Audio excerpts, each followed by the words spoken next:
영적 전쟁. 이 말 들으면 좀 막연하게 느껴지시나요? 그런데 사실 이게 우리 삶과 아주 밀접한 주제거든요. 오늘은 손동원 박사님의 신학 논문을 바탕으로 이 복잡해 보이는 귀신과 인간의 관계를 한번 명쾌하게 정리해 드릴게요. 바로 시작해 볼까요? 오늘 우리가 함께 살펴볼 이 내용은요, 그냥 이론이 아닙니다. 손동원 박사님의 신학 논문인데요. 미국 힐링 커뮤니티 교회에서 정말 많은 분들이 이 메시지를 듣고 은혜를 받고 삶의 지혜를 얻어서 말 그대로 새로운 인생을 시작하게 됐다고 합니다. 자, 먼저 이 문장 한번 보세요. 조지 엘덴 레드가 이렇게 말했어요.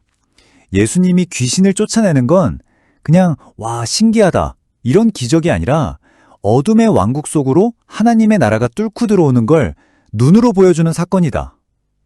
와, 이 말 한마디가 오늘 우리가 나눌 이야기의 핵심을 딱 찝어주죠. 이건 그냥 악에 대한 연구가 아니에요.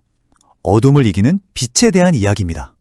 월터 윙크는 여기서 한 걸음 더 나아갑니다. 영적 전쟁의 실체를 무시하는 신학은 미안하지만 반쪽짜리다 라고까지 얘기해요. 왜냐? 악과의 싸움을 빼놓고서는 하나님이 우리를 어떻게 구원하시는지 그 전체 그림을 절대 이해할 수 없다는 거죠. 그만큼 이 주제 정말 중요합니다. 자, 그럼 이 영적 갈등의 한가운데로 한번 들어가 보겠습니다. 첫 번째 파트에서는요, 우리의 적이 누구고 또 이 싸움의 진정한 승리자는 누구인지부터 확실하게 정의하고 넘어가겠습니다. 그럼 첫 번째 질문부터 던져보죠. 도대체 성경이 말하는 귀신이라는 존재의 진짜 정체는 뭘까요? 그 기원과 본질 한번 파헤쳐 보겠습니다. 구약 성경을 보면 히브리어로 사탄이라고 나오죠. 그 뜻이 바로 대적자, 고소하는 자예요. 근데 여기서 진짜 중요한 포인트가 있어요. 사탄은 전능한 존재가 아니라 타락한 피조물이라는 겁니다. 그리고 하나님의 절대적인 주권 아래에 있다는 사실이죠. 욥의 이야기 다들 아시죠? 그것처럼 악한 세력은 하나님이 허락하시는 범위 안에서만 움직일 수 있다는 거예요. 이게 정말 중요합니다. 그리고 신약시대로 넘어오면 다이모니온이라는 헬라어가 등장하는데 이게 바로 우리가 아는 귀신입니다. 성경에서 이들은요, 그냥 추상적인 악이 아니에요.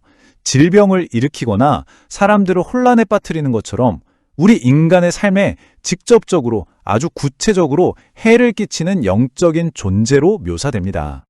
자, 이 표를 보시면 두 왕국의 차이가 정말 극명하게 드러나죠. 한쪽은 사탄이 이끄는 어둠의 왕국, 스스로 분열하고 무너지는 곳이죠. 반면에 다른 한쪽은 크리스투스 빅토르, 즉 승리자이신 그리스도가 다스리는 영원한 하나님 나라입니다. 어둠의 왕국은 결국 스스로 무너지지만 하나님의 나라는 엑수시아라고 하는 흔들리지 않는 절대적인 권세 위에 굳건히 서 있습니다. 이 대비가 보이시나요?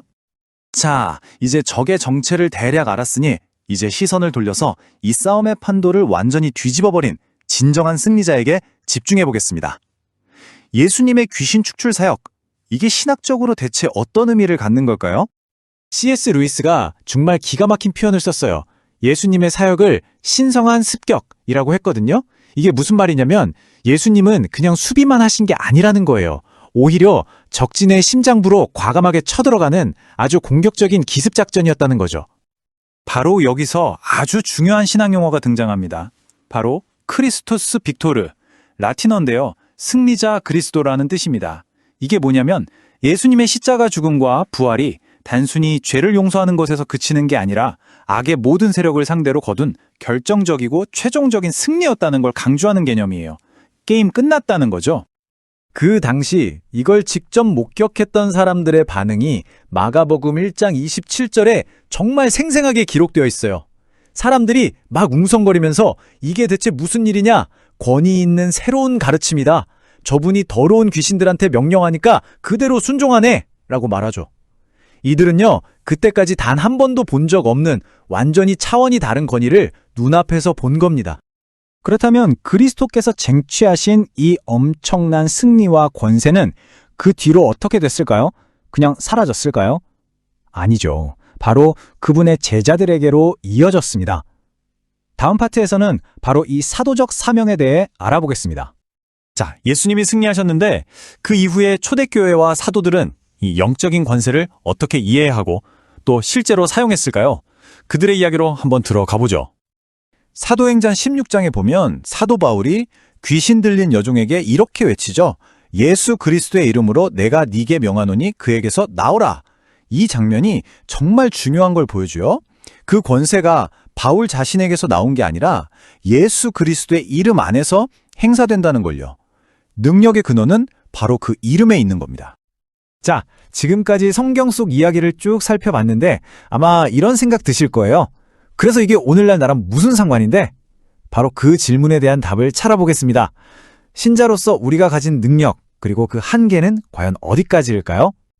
바로 이 지점이 오늘 이 이야기를 듣고 계신 여러분 한 분 한 분의 삶과 직접적으로 연결되는 부분입니다.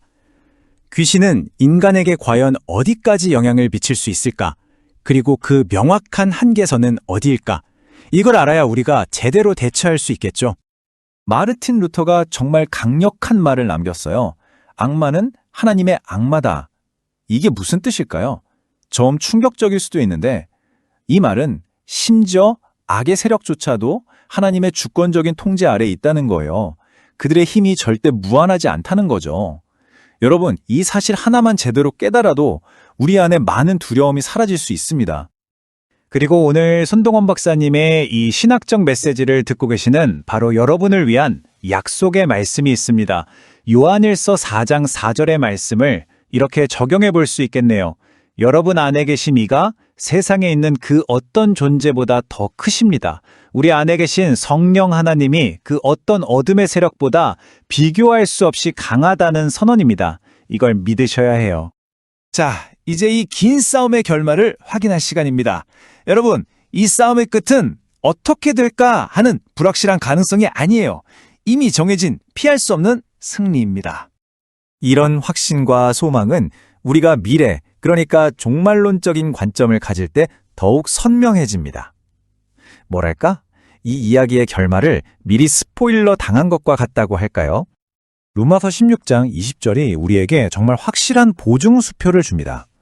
평강의 하나님께서 속히 사탄을 여러분의 발 아래에서 박살내실 것입니다.